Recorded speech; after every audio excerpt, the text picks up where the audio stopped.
Happy morning to one and all. Today we discuss the topic about of SEBI. SEBI means Securities and Exchange Board of India. Let us go to the concept of SEBI. And SEBI was formed in the year 12th April 1992 and the jurisdiction by the Government of India, and it is headquarters in the Mumbai, Maharashtra. The employees was about of 525 in 2009 and the website is www.sebi.government.in. And this is the headquarters of SEBI, which is in Mumbai. And he is the Mr. Ajay Tyagi, SEBI chairman. And the what mean by stock exchange stands for S for securities proved for investors, T for tax benefits planning and exemptions, O for optimum return on investments, C for caution approach, K for knowledge of market, E for eligibility for accruals, X for exchange of securities, C for cyclopedia of listed companies, H for high yield, A for authentic information, N for new entrepreneurs encouraged, G for guidance to investors and companies, and E for equity cult. This is the about of acronym of stock exchange. Let us go to the next concept. While coming to this concept, the laws regulating capital markets divided into four types. One is Companies Act 1956, and second one is Securities Counter Regulation Act 1956, and SEBI Act 1992, and Depositors Act 1986. And this is a clear picture of laws regulating capital markets. Let us do the concept of SEBI Act. The SEBI was establishment. In 1988, the Securities and Exchange Board of India was established by the Government of India through an executive resolution and was subsequently appointed as fully autonomous body in the year 1992 with the passing of the SEBI on 30th January 1992. Preamble. The preamble of the Securities and Exchange Board of India describes the basic functions of the Securities and Exchange of India as to protect the interest of investors in securities and to promote the development and to regulate the securities market and for matters connected therewith or incidental thereto. This is the establishment of SEBI. Why the SEBI was come to in India? Because to protect the interest of the investors, that is, and promote the development. This is the main purpose of the establishment of SEBI. Let us go in the concept of objectives of SEBI. The primary objective of SEBI is to promote healthy and orderly growth of securities market and secure investor protection. The objectives of SEBI are as follows.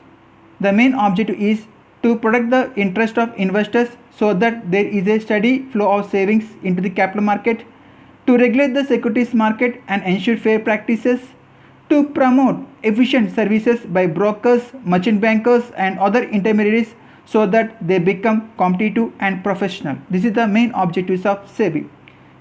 And the organization structure of SEBI. SEBI is working as a corporate sector. Its activities are divided into 5 departments.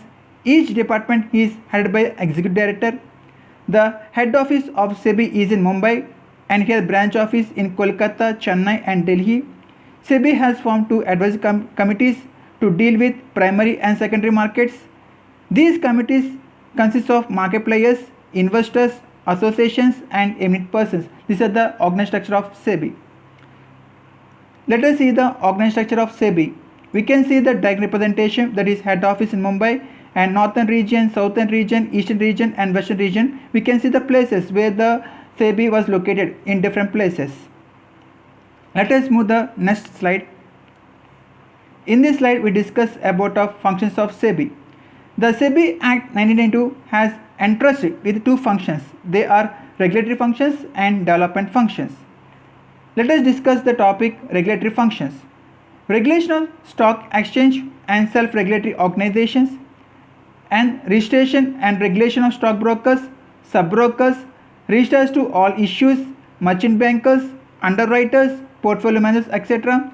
Registration and regulation of the working of collective investment schemes including mutual funds, prohibition of fraudulent and unfair practices relating to securities market, prohibition of insider trading, And the last one is regulating substantial acquisition of shares and takeover companies.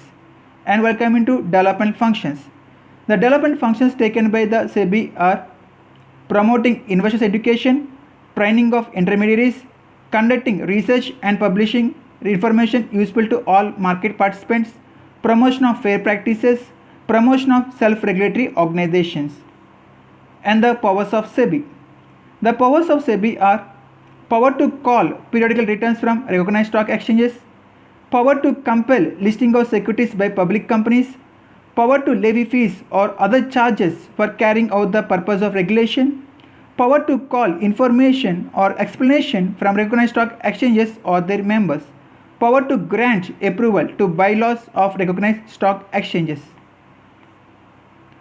power to control and regulate stock exchanges, power to direct inquiries to be made in relation to affairs of stock exchanges or their members, power to make or amend bylaws of recognized stock exchanges, power to grant registration to market intermediaries, power to declare applicability of Section 17 of the SCRA Act 1956 in any state or area to grant license to dealers in securities.